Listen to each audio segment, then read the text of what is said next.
Hey guys, welcome back to the channel. I was really hoping to get some more drag racing in, maybe some road racing or at least some driving before I had to put it away for winter, but winter decided to show up about 2 months early. Beginning of September it snowed about 4 times, and it's been freezing the entire time as well. So basically season over, which freaking sucks. Nevertheless, I know a lot of you guys have been following the T56 transmission install, and I just wanted to go over the cost, because that's like the biggest question of any project. How much does it cost? So while a lot of people don't want to share that information, we're going to talk about it today. So I made a list here in my hand and we're just going to go through it. So T56 Magnum, $4,050. Quicktime bell housing, $850.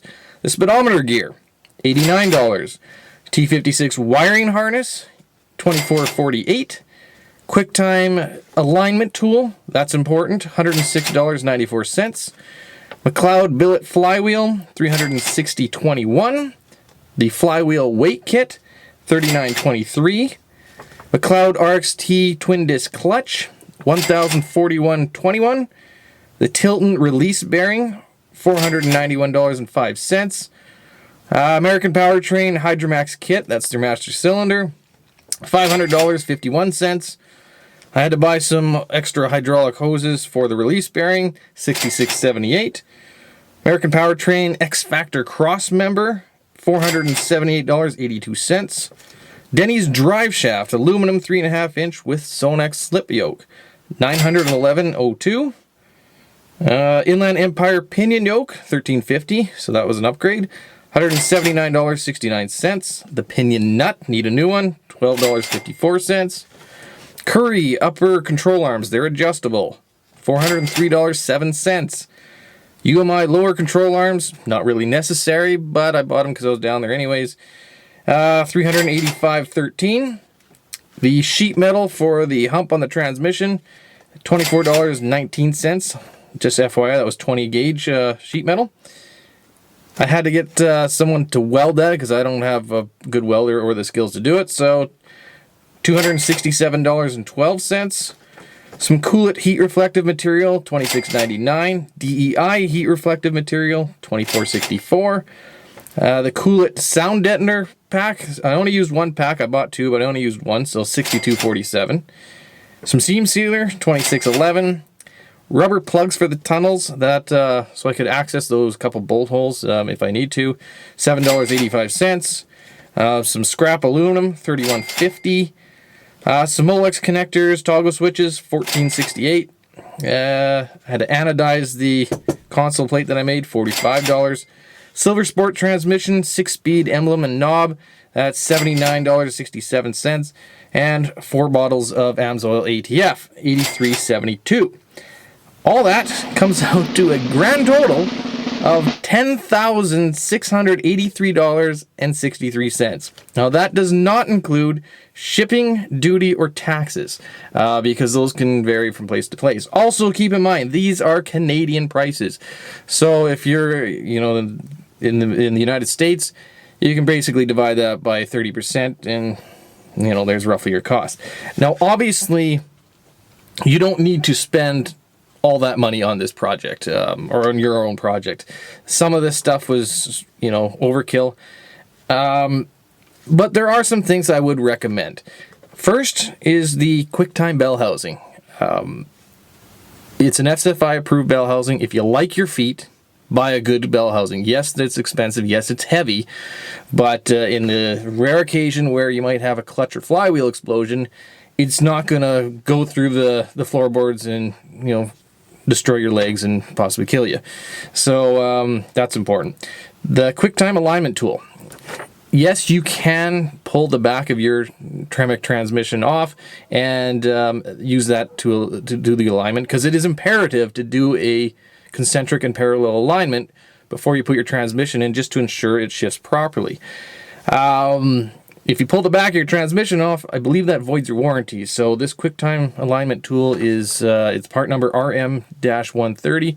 Very useful, and at 100 and some odd bucks, it's not a big deal. Definitely worth it. Billet flywheel. I don't care which one you get.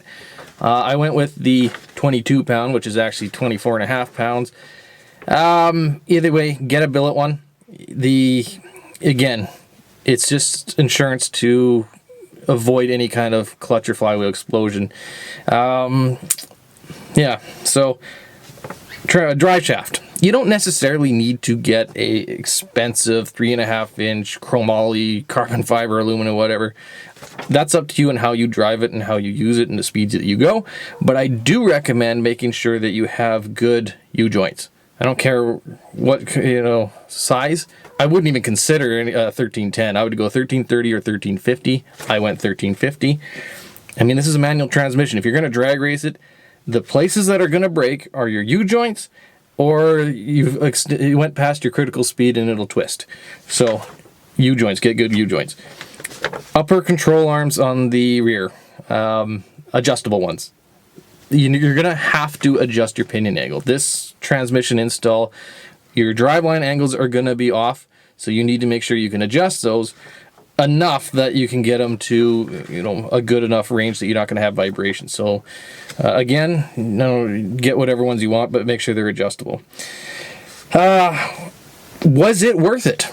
Was it worth spending $11,000 on this transmission? Yes it was. I love the T56 Magnum. The gear spacing is good, super strong. It shifts like a dream. It's quiet. I love the transmission itself. There are a couple things that maybe I don't, or maybe I'm not so happy with purchasing. The main one is the hydraulic clutch system. If I were to do it again, I would probably do mechanical linkage. I'm now already into it with the hydraulic swap, so I'm going to do whatever I can to get it working. But those that have watched in the past videos know that I have a very stiff clutch pedal, which is not normal for a twin disc clutch and not normal for a hydraulic clutch. So I don't know what's going on there, but I broke my clutch pedal twice. Shut up. So regardless, if I were to do it again, I'd consider going to the mechanical or staying mechanical. I don't regret going with the twin disc, but I may consider going, or may have considered going to an RST instead. That was the debate when I bought it in the first place. I'm not a big fan of so far the RXT. It was great when I first got it and installed it, but as I've been putting miles on it, the clutch chatter has been terrible. I probably need gears. Reality is, because I mean, when I put my 28-inch tall drag tires on, the clutch chatter was worse. So that's something I'm not too sure about. Again, it all depends on how you drive it. I plan on racing it, drag racing, whatever, so I wanted a ceramic for that reliability. But from a street standpoint, the RST, I would imagine, is definitely the way to go. Everything else, I'm pretty happy with it. Yeah, overkilling a lot.